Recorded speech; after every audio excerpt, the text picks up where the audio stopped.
I want to go to England, IW. One more thing that you do is just to have some numerals, you just use the convert 2 into 2. So you've got two numerals also. Just by looking at this password IW2G2E, it will be very difficult for anyone to guess this password.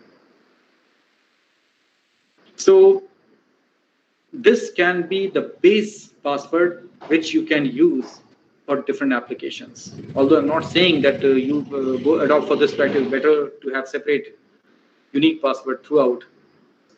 You want to use this base password for Flipkart application.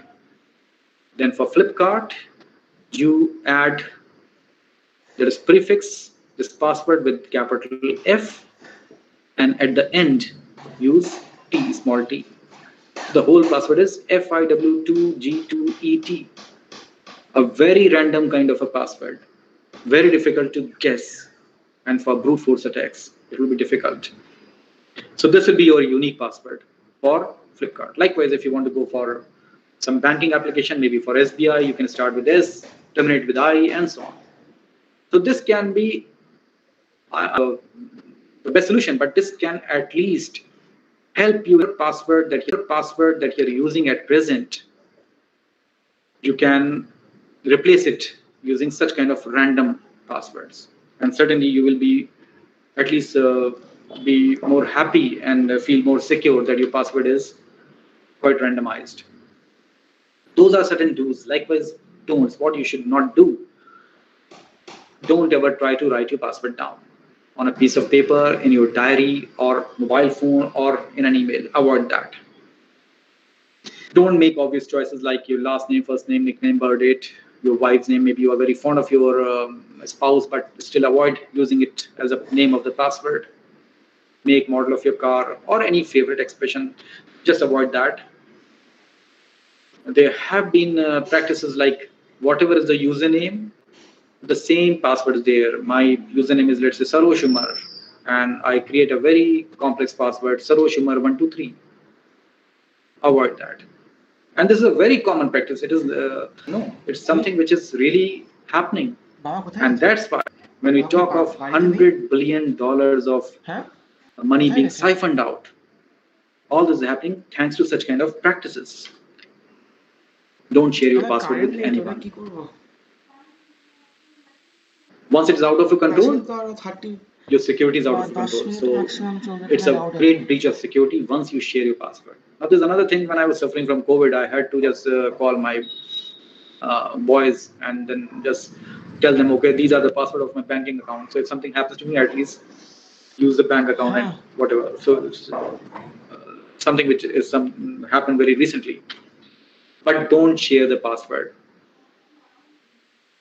Don't use a word which is belongs to any dictionary, even foreign dictionary. Don't feel safe that okay, you're using a Hindi dictionary and therefore your password is safe. No.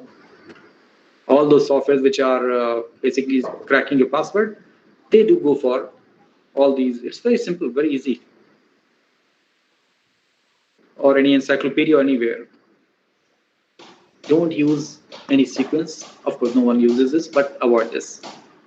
That sequence can be present on the keyboard, like QWERTY, there's QWERTY keyboard is there, so even avoid that.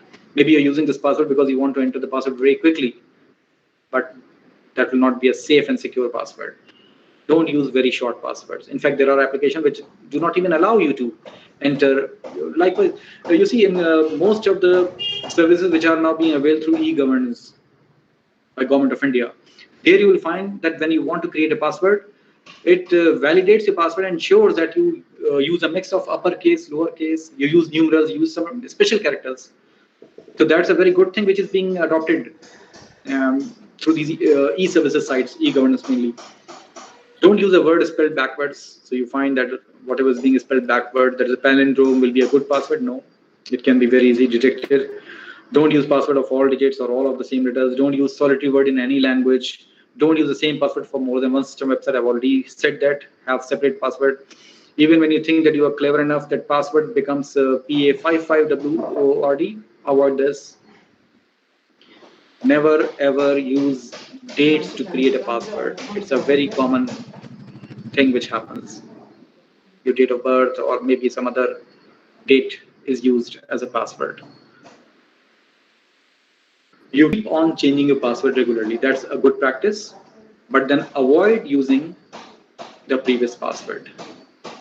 In fact, I find that there are applications which tell you that whenever you try to repeat the password, it quickly prompts you that this is the password which you already used earlier. So go for another one.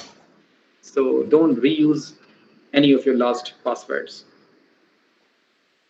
And never be a victim of phishing.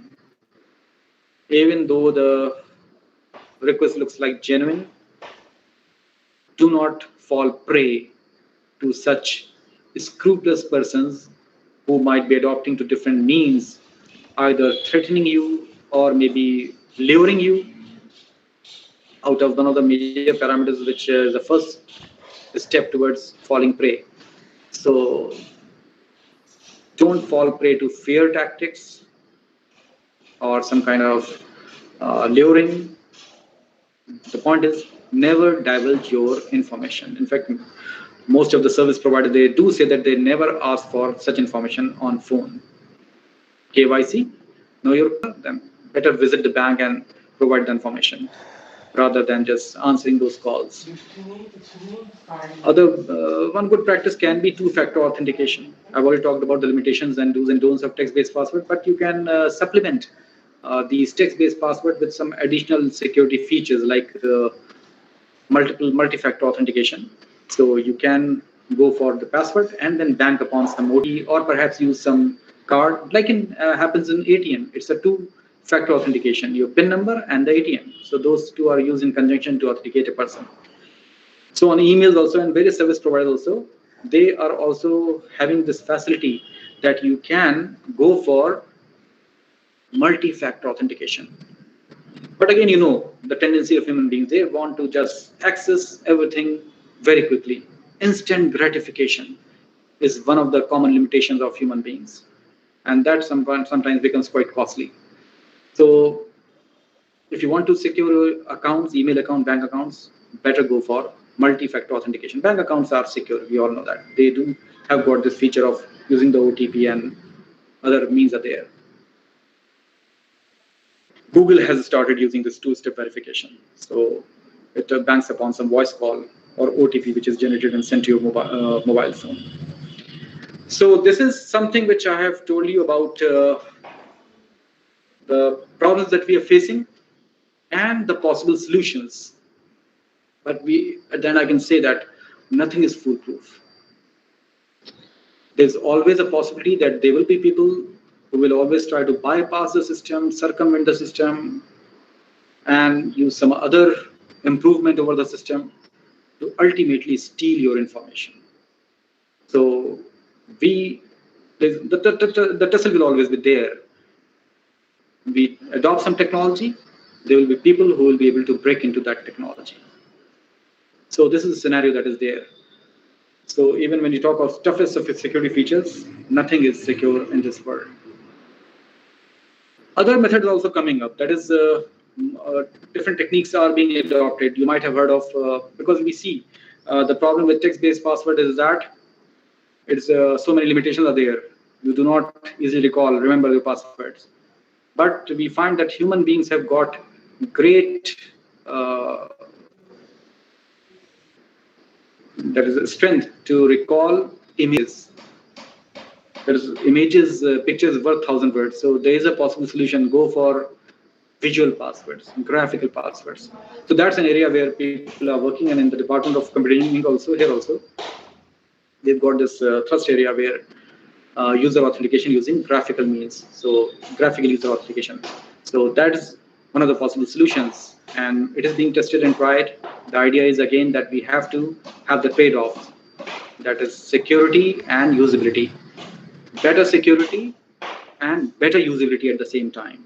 So that is the but I'm not going to maybe for some other lecture we can have this discussion on graphical passwords. But I just gave you a picture that one of the possibilities is just to avoid the limitations of text-based password, we can go for graphical passwords. So now I come to the session, and I'm really thankful to the organizers for giving me this opportunity, and also told the organizer that I just recently got off from COVID, so there were certain problems, certain issues, but now I'll be very happy to answer your questions, whatever they are. Thank you.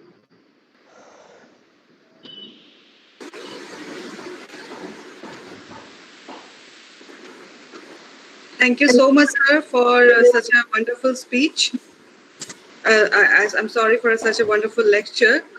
And I think every technological advancement comes at a cost. And here we came to know education is so much important for the development of smart cities. And we also, I think many of the participants are definitely going to apply. I want to go to England for their passwords. That is very much interesting. I'm definitely going to implement that. So, thank you so much, sir. So, participants, do you have any questions?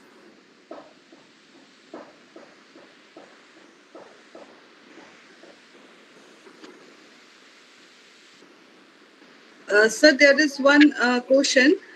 What are the significant protective mode through set at present arena? What are the significant protective modes? Uh, Through set. What is that? Can you please clear your question through set? What do you mean by that?